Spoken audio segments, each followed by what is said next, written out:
பிஜேபியை கடுமையாக துணிவுடன் எதிர்க்கக்கூடிய ஒரே தலைவர் விஜய் அவர்கள். குரான் மீது ஆணையாக சொல்லுகிறோம், எந்த காலத்திலும் பிஜேபியோடு எங்களுக்கு கூட்டணி கிடையாது, உறவு கிடையாது என்பதை அழுத்தமாக இந்த சேலம் மண்ணில் உறுதியுடன் கூறுகிறோம். ஒட்டுமொத்த அதிமுக தொண்டர்களும் தாவேகாவுடன் எப்பொழுதோ இணைந்து விட்டார்கள். எங்களுடைய ஒரே குறிக்கோள் அரசியல் எதிரி திமுக, கொள்கை எதிரி பிஜேபி. ஒரே முதல்வர் வேட்பாளர், தமிழகத்தின் மக்கள் முதல்வர் வேட்பாளர் எங்கள் தலைவர் விஜய் அவர்கள். ஏன் கூட்டணி போட்டாதான் ஜெயிக்க முடியுமா? உங்களுக்கு வலு இல்லை, எங்களுக்கு வலு இருக்கு. எங்களுக்கு தெரியும் எப்படி ஜெயிக்கணும்னு. காமராஜர் கலைஞருக்கே அவர்கிட்ட பொறுப்பை பிடிச்சிட்டு போயிட்டாராம். காங்கிரஸ் தோழர்களை ஒரே ஒரு வேலுசாமி அண்ணன் எந்திரிச்சு நின்று இன்னைக்கும் பேசிக்கிட்டு இருக்காரு. உண்மையை பேசிட்டு அடிச்சு வெளுக்கிறாரு. நான் இப்பதான் பாக்குறேன், ஒரே ஒரு காங்கிரஸ்காரர் தன்மானத்தோட வெளியே வந்து பேசிக்கிட்டு இருக்காரு. காங்கிரஸ் தோழர்களே, உங்களை உயிருடன் முழுகி கொண்டிருக்கிறார்கள் திமுக. நம்பிக்கை உங்களுடைய கொள்கை. ஏன் காமராஜர் எழுத்தன்னா, என்னுடைய கொள்கை தலைவர் காமராஜர் அவர்கள். நீ அங்க தொட்டா நான் இங்க அடிப்பேன். ஞாபகம் வச்சுக்கோ. காமராஜர் தொட்டா காங்கிரஸ்கார வரான்னு இல்லையோ, தாவேகா வரும், டிவிகே வரும்டா. இன்னும் 8 மாதத்தில் இந்த ஒட்டுமொத்த உலகமும் சொல்லும், மாண்புமிகு திரு முதல்வர் விஜய் அவர்களே என்ற முழக்கத்தை இந்த ஒட்டுமொத்த தமிழ்நாடும் சொல்லும். பேசி பேசி வளர்ந்த கட்சிக்கு இன்னைக்கு பேசுறதுக்கு ஆளே இல்ல. அதான் பிரச்சனை. திமுக பேசுறதுக்கு யாரா இருக்காங்களா பாத்திருக்கீங்களா?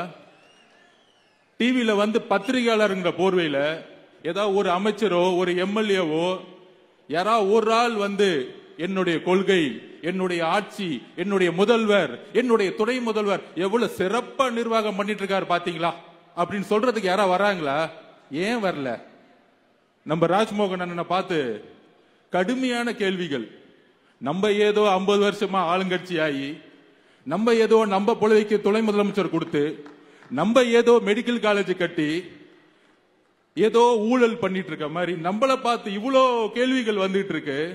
ஆனால் திமுக பத்தி எந்த கேள்வி கேட்கவே மாட்டாங்க. ஏன்னா அவன் பத்திரிகையாளனே கிடையாது. எல்லாம் கட்டிங், டெய்லி கட்டிங் போயிட்டு இருக்கு. கமிஷனு, கட்டிங், ஷேர், இதுதான் மேட்ரு. மொத்தமே அவ்வளவுதான். திமுக அவ்வளவுதான். டெய்லி கட்டிங் அடிக்க தெரியணும், கமிஷன் அடிக்க தெரியணும், ஷேர் பண்ணணும், கட்டிங் அடிக்க தெரியணும். இதுக்கு பத்திரிகையாளர் டிவியில் உட்கார்ந்து டிபேட் பண்ணிட்டு இருப்பாங்க. தோழர்களே, எப்படி இளைஞர் கூட்டம் அண்ணாவோடு ஒரு புதிய ஆட்சியை உருவாக்கியதோ அதெல்லாம் எப்பயுமே ஒரு டிபேட் பண்ணுவாங்க. திமுகவுக்கும் உங்களுக்கு என்ன வித்தியாசம்? இதோ வரேன், சொல்றேன் என்ன வித்தியாசம். அதுக்கு தான் பதில் கொடுக்கிறோம். 67 அண்ணா ஆட்சி அமைக்கும் பொழுது ஒரு கொள்கை ஆட்சியை உருவாக்கினார், ஒரு கொள்கை திமுகவை உருவாக்கினார். எம்ஜிஆர் அவர்கள் 1952 இருந்து திமுகவுடன் பயணம் செய்து கடுமையான போராட்டங்களிலும் பங்கெடுத்து அண்ணாவுடைய திடீர் மறைவிற்கு அப்புறம் தமிழகத்தில், ஏன் இந்தியாவில் மாநில கட்சியாக திமுக முதல் முறையாக ஒரு நேஷனல் பார்ட்டியை எதிர்த்து ஒரு ஆட்சி அமைச்சது அண்ணாவுடைய கொள்கையினாலும், தேர்தல் அரசியலாலும், மக்களுடைய செல்வாக்கினாலும், இளைஞர்களுடைய பட்டாளத்தினாலும். ஆனால் இயற்கை அவரை உயிரை வாங்கிய பிறகு எம்ஜிஆருடன் துணையுடன் திரு கலைஞர் கருணாநிதி முதலமைச்சர் ஆனார். அன்றைக்கு எம்ஜிஆருக்கு புரியல.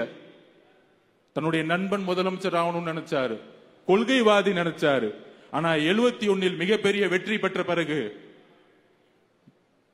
180 தொகுதிக்கு மேலும் வெற்றி பெற்ற பிறகு அப்பொழுதுதான் புரிந்தது எம்ஜிஆர் அவர்களுக்கு, அண்ணா உருவாக்கிய கொள்கை திமுக இல்லை, இது கொள்ளை திமுக என்பதை எம்ஜிஆர் உணர்ந்தார்.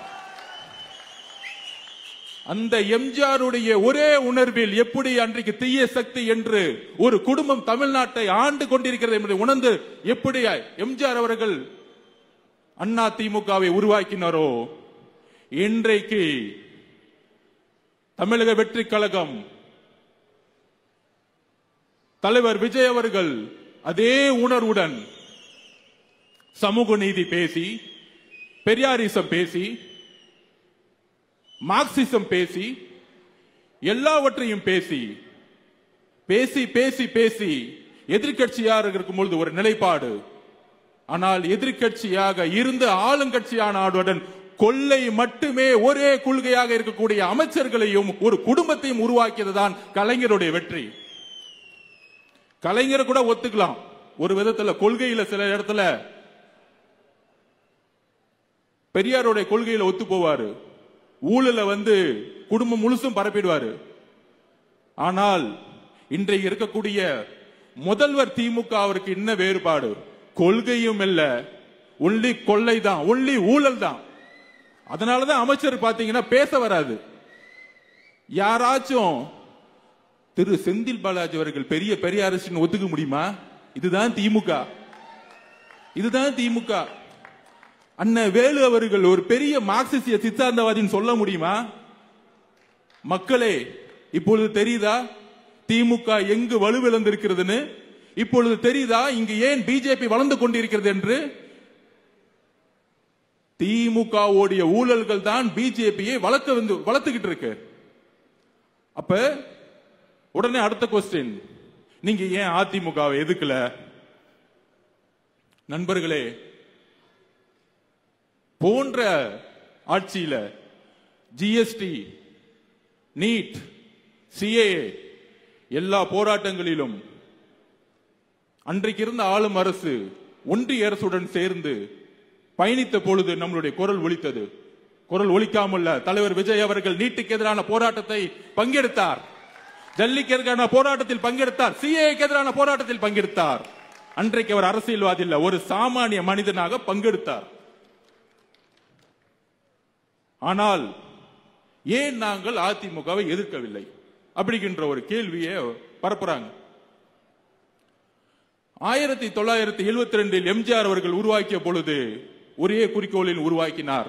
அண்ணாவுடைய கொள்கையை இவர்கள் விற்று கொள்கையை விற்று கொள்ளை குடும்பமாக மாற்றி ஊழலை நோக்கி போடும் பொழுது கேள்வி எழுப்பினார். அதே உணர்வுடன் தமிழக வெற்றி கழகம் இந்த தமிழகத்தில் பெரியாரிசத்தை பெயரளவுக்கு பேசிக்கொண்டு சமூக நீதியை தூக்கி எறிந்து ஊழலை மட்டுமே அடிப்படையாக கொண்டு உருவாக்குகின்ற இந்த திமுக ஆட்சிக்கு எதிராக கட்சியை உருவாக்கும் பொழுது நம்மளுடைய ஒரே குறிக்கோள், ஏன் அரசியல் எதிரி திமுக, ஏன் கொள்கை எதிரி பிஜேபி என்பதை உள்வாங்கினோம். எம்ஜிஆர் அவர்கள் ஆரம்பித்த ஒரு குறிக்கோள், அதை வழிமொழிந்து அம்மா ஜெயலலிதா அம்மையார் அவர்கள் அதே கொள்கையுடன் இருந்து 2014 லேடியா மோதியா என்ற கேட்ட ஒரு குரல், 2016 தனித்துவமாக நின்று அதிமுகவை வென்றெடுத்த ஒரு குரல். அந்த அதிமுகவில் ஒட்டுமொத்த தொண்டர்களும் இந்த குடும்ப ஆட்சிக்கு எதிராகவும் லேதியா மோதியா என்கின்ற கேள்வியுடன் மோதிக்கும் பாஜகவிற்கும் எதிரான ஒரு குரலுடன் இருந்த அதிமுக இன்றைக்கு பிஜேபியை பின்புறல் வாசலாக நேரடியாக வரவேற்று இன்றைக்கு கூட்டணியை உருவாக்கி அந்த கூட்டணியுடைய தலைவர் யாருன்னு இன்னைக்கு வரைக்கும் தெரியல. அங்க அமித்ஷா சொல்றாரு என்டிஏ கூட்டணி, நீங்க அதிமுக சொல்லுது நான் தான் தலைவர்னு. சிஎம் யாருன்னு கேட்டா அமித்ஷா சொல்லணும்னு சொல்றாங்க. அந்த வலு விளந்து வச்சக்கூடிய தலைமை நாங்கள் ஏன் எதிர்க்கவில்லை என்றால் அதிமுகவுடைய ஒட்டுமொத்த தொண்டர்களும் தாவேகாவில் எப்பொழுது இணைந்து விட்டார்கள். எம்ஜிஆர் எப்பொழுது ஒரு குறிக்கோளுடன் ஆரம்பித்தாரோ, அம்மா ஜெயலலிதா அம்மையார் அவர்கள் எந்த குறிக்கோளுடன் அதிமுகவை மீட்டெடுத்தாரோ, அந்த குறிக்கோளின் ஒற்றை நம்பிக்கை இன்றைக்கு நம்மளுடைய தலைவர் விஜய் அவர்கள் மட்டும்தான்.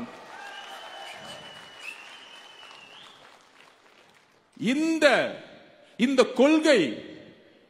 கொள்கையற்ற அரசியல்னால்தான் இன்றைக்கு திமுக சுலபமா லாஸ்ட் 3 தேர்தலில் வெற்றி பெற்றது. ஆனால் இனி வெற்றி பெற முடியாது. ஏனால் உங்களை எதிர்த்து அரசியல் செய்யக்கூடியவர்கள் பிஜேபியிடம் சரணடைந்த தலைவர்கள் அல்ல. பிஜேபியை கடுமையாக துணிவுடன் எதிர்க்கக்கூடிய ஒரே தலைவர் விஜய் அவர்கள். இஸ்லாமிய தோழர்களே, குரான் மீது ஆணையாக சொல்லுகிறோம், எங்களுக்கு குரானும் ஒரு கடவுளுடைய நம்பிக்கை தான். குரான் மீது ஆணையாக சொல்லுகிறோம், எந்த காலத்திலும் பிஜேபியோடு எங்களுக்கு கூட்டணி கிடையாது, உறவு கிடையாது என்பதை அழுத்தமாக இந்த சேலம் மண்ணில் உறுதியுடன் கூறுகிறோம். அந்த சந்தேகத்தை தூக்கி எறியதான் சேலம் மாநாட்டில் 1944 பெரியார் அவர்கள் தீகா உருவாக்கிய பொழுது எங்கு அமைத்தாரோ, எந்த கட்டமைப்பை உருவாக்கினாரோ, எந்த மதவாதத்தை எதிர்த்து உருவாக்கினாரோ, எந்த சாதியை எதிர்த்து உருவாக்கினாரோ அதே மண்ணில் நாங்கள் முழக்கப்படுகிறோம். இப்பொழுது தெரிகிறதா சேலம் மாநாடு ஏன் நாங்கள் எங்கள் தலைவர் கட்டமைப்போடு உருவாக்கி கொண்டிருக்கிறோம் என்று? நண்பர்களே, பெரியார் இறக்கவில்லை, அதை உயிர் போட வெத்திக்குதான் தலைவர் விஜய் அவர்கள் தாவேகா கட்சியை உருவாக்கி கொண்டிருக்கிறார். இப்பொழுது எங்களோட நோக்கத்தை தெளிவாக்கிட்டோமா? எங்கள் நோக்கம் ஒட்டுமொத்த அதிமுக தொண்டர்களும் தாவேகாவுடன் எப்பொழுதோ இணைந்து விட்டார்கள். எங்களுடைய ஒரே குறிக்கோள் அரசியல் எதிரி திமுக, கொள்கை எதிரி பிஜேபி. ஒரே முதல்வர் வேட்பாளர், தமிழகத்தின் மக்கள் முதல்வர் வேட்பாளர் எங்கள் தலைவர் விஜய் அவர்கள்.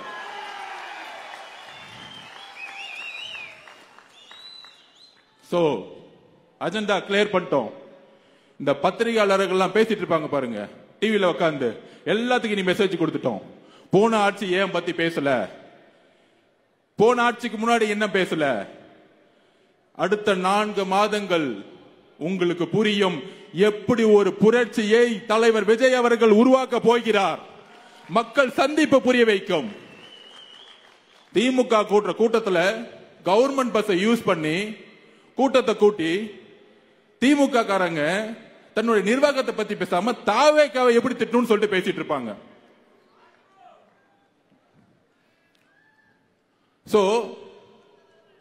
நமக்கான குறிக்கோள் செட் ஆயிருச்சு, நமக்கான அஜெண்டா செட் ஆயிருச்சு. தேர்தல் என்பது யுத்தம், யுத்தத்திற்கு நாம் தயாராக வேண்டும்.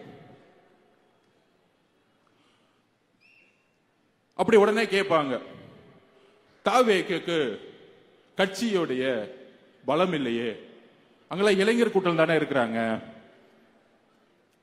ஒன்னே ஒன்னு புரிஞ்சுக்கோங்க, 1967 அண்ணா ஜெயிக்கும் பொழுது ராமநாதபுரத்தில் ஒரு மிகப்பெரிய மன்னர் குடும்பம், அதை எதிர்த்து வெற்றி பெற்றவர் சாதாரண குதிரை வண்டியை ஓட்டிட்டு இருந்த ஒரு சாதாரண ஆள். 77 யார் யாரெல்லாம் ஜெயிச்சா? நம்மள மாதிரி இளைஞர்கள். நம்மளால் முடியும், நம்மளால் முடியாது எதுவுமே கிடையாது. அந்த உணர்வை நம்ம உருவாக்கணும். நான் இன்றைக்கு சொல்லுகிறேன், இதே சேலம் மாநகரில் 11 எம்எல்ஏ சீட்டும் நம்ம ஜெயிக்க முடியும். அதற்கான சூழலை நம்ம ஏற்படுத்துவோம். ஒட்டுமொத்த கொங்கு மண்டலம் நமக்காக திரும்பும். ஆனால் அதற்கான போராட்டத்தை நாம் உருவாக்க வேண்டும். நம்மளுடைய அஜெண்டாவை எல்லாம் செட் பண்ணி இன்னைக்கு இவர் கூட கூட்டணி போவாரா, அவர் கூட கூட்டணி பண்ணுவாரா? நாங்க கூட்டணி பத்தியே பேசலையே. ஏன் கூட்டணி போட்டாதான் ஜெயிக்க முடியுமா? உங்களுக்கு வலு இல்லை, எங்களுக்கு வலு இருக்கு. எங்களுக்கு தெரியும் எப்படி ஜெயிக்கணும்னு. நண்பர்களே, ஒன்னே ஒண்ணு புரிஞ்சுக்கோங்க, 1977க்கு அப்புறம் எந்த கட்சிக்கும், ஆரம்பிக்கப்பட்ட எந்த கட்சிக்கும், திரு விஜயகாந்த் அவர்களுக்கோ வைகோ அவர்களுக்கோ யாரும் 10% மேல் தாண்டல. ஆனால் முதல் முறையாக வரலாற்றில் இன்னைக்கு ஒட்டுமொத்த தொலைக்காட்சிகளும் 25% இருக்குன்னு சொல்லக்கூடிய வலிமையை நம்மளுடைய கட்சி உருவாக்கி இருக்குன்னா நமக்கு பலம் இல்லைன்னு எப்படி சொல்ல முடியும்? இதே 6 மாசத்துக்கு முன்னாடி என்ன ஊடகம் சொல்லுச்சு? 6%, 8%. இதே பத்திரிகையாளர்கள் 10%. இன்றைக்கு 25%. அவ்வளவுதான். இன்னும் 8 மாசம் கழிச்சு 30% தலைவர் முதலமைச்சர் ஆயிட்டாருங்கிற உருவாக்குவோம். இங்க ஒரு அடிப்படை அரசியல் இல்லாமல், அடிப்படை மக்களுடைய சப்போர்ட் இல்லாம, அடிப்படை ஓட் பேங்க் சொல்றாமே, ஓட் பேங்க் கிடையாது, மக்களுடைய நம்பிக்கை இல்லாமல் கூட்டணியை உருவாக்க முடியாது. அது உதாரணம் சொல்லவா? ஒரு 3 நாளுக்கு முன்னாடி ஒரு பொய்யை உருவாக்கினாங்க திமுக. அதாவது காமராஜர் அவர்கள் கலைஞருடைய கையை பிடிச்சி ஜனநாயகத்தை நீங்க தான் உருவாக்கணும். என்ன ஒரு பொய்! 2 பேருமே உயிரோட இல்ல. அதுல ஒரு கட்டமைக்கிறாங்க. அதாவது என்ன கட்டமைக்கிறாங்கன்னா, திமுக காமராஜர் கலைஞருக்கே அவர்கிட்ட பொறுப்பை படைச்சிட்டு போயிட்டாராம். காங்கிரஸ் தோழர்களை ஒரே ஒரு வேலுசாமி அண்ணன் எந்திரிச்சு நின்று இன்னைக்கும் பேசிக்கிட்டு இருக்காரு. உண்மையை பேசிட்டு அடிச்சு வெளுக்கிறாரு. நான் இப்பதான் பாக்குறேன், ஒரே ஒரு காங்கிரஸ்காரர் தன்மானத்தோட வெளியே வந்து பேசிக்கிட்டு இருக்காரு. காங்கிரஸ் தோழர்களே, உங்களை உயிருடன் முழுகி கொண்டிருக்கிறார்கள் திமுக. நம்பிக்கை உங்களுடைய கொள்கை. ஏன் காமராஜர் எழுத்தன்னா, என்னுடைய கொள்கை தலைவர் காமராஜர் அவர்கள். நீ அங்க தொட்டா நான் இங்க அடிப்பேன். ஞாபகம் வச்சுக்கோ. காமராஜர் தொட்டா காங்கிரஸ்கார வரான்னு இல்லையோ, தாவேக்கா வரும், டிவிக்கா வரும்டா. என்ன பொய்? ஆட்சி இருக்கு, பணம் இருக்கு, அதிகாரம் இருக்குன்னா பிஜேபிக்கு உங்களுக்கு என்ன வித்தியாசம்? என்ன வேறுபாடு? அதே காவல்துறை வச்சு அடக்குமுறை. நேத்து ஒன்னு புரட்சிகரமா ஒரு பிளான் பண்ணாரு நம்ம பொதுச் செயலாளர். திருவள்ளூர்ல 10 வயசுல ஒரு பாலியல் பலாத்காரம் 9 நாள் ஆச்சு, கண்டுபிடிக்க முடியல. ஆர்ப்பாட்டம் நடத்த பர்மிஷன் கிடையாது. இனிமேட்டு ஆர்ப்பாட்டம் எப்படி தெரியுமா? போலீஸ் ஸ்டேஷன்ல மனு கொடுக்க வேண்டியதான். 5000 பேர் மனு கொடுப்போம், வாங்க ஸ்டேஷனுக்குள்ள போயிடலாம். எனக்கு ஆர்ப்பாட்டம் கொடுக்கல. எங்களோட போராட்டம் எப்படி இருக்குன்னா, நீ எனக்கு ஆர்ப்பாட்டம் கொடுக்கல, பர்மிஷன் கொடுக்கலன்னா நாங்க மனு கொடுப்போம் 5000 பேர் வந்து உங்க போலீஸ் ஸ்டேஷன்ல.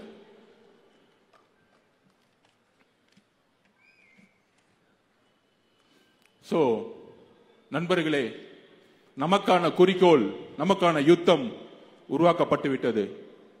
அதற்கான வேலைகளை, யுத்தங்களை, கடுமையான யுத்தம் தான். நீங்க சொல்ற மாதிரி பணம் பலம் இருக்கலாம், கூட்டணி இருக்கலாம். ஒரே ஒரு உதாரணத்தோட முடிச்சுக்கிறேன். 2011 கலைஞரிடம் மிகப்பெரிய பணபலம் இருந்தது. மிகப்பெரிய கூட்டாட்சி. காங்கிரஸ், விசிகே, கம்யூனிஸ்ட் எல்லாரும் இருந்தாங்க, பிஎம்கே இருந்தாங்க. ஆனால் ஏன் வெற்றி பெற முடியவில்லை? 1971 180க்கு மேற்பட்ட கலைஞர் வெற்றி பெற்றார். ஆனால் 77 எம்ஜிஆர் எப்படி வெற்றி பெற்றார்? ஒரே ஒரு விஷயம்தான், மக்கள் உங்கள் மீது நம்பிக்கையை இழந்தார்கள். நம்பிக்கை இழந்தவுடன் ஒரு தலைவனை எதிர்பார்த்தார்கள். அந்த தலைவன் தான் நம்மளுடைய தலைவர் விஜய் அவர்கள், நம்மளுடைய தமிழக வெற்றி கழகம். இன்னும் 8 மாதத்தில் இந்த ஒட்டுமொத்த உலகமும் சொல்லும், மாண்புமிகு திரு முதல்வர் விஜய் அவர்களே என்ற முழக்கத்தை இந்த ஒட்டுமொத்த தமிழ்நாடும் சொல்லும். அதற்கான பணியை செய்வோம், யுத்தத்தை வெல்வோம். நன்றி, வணக்கம்.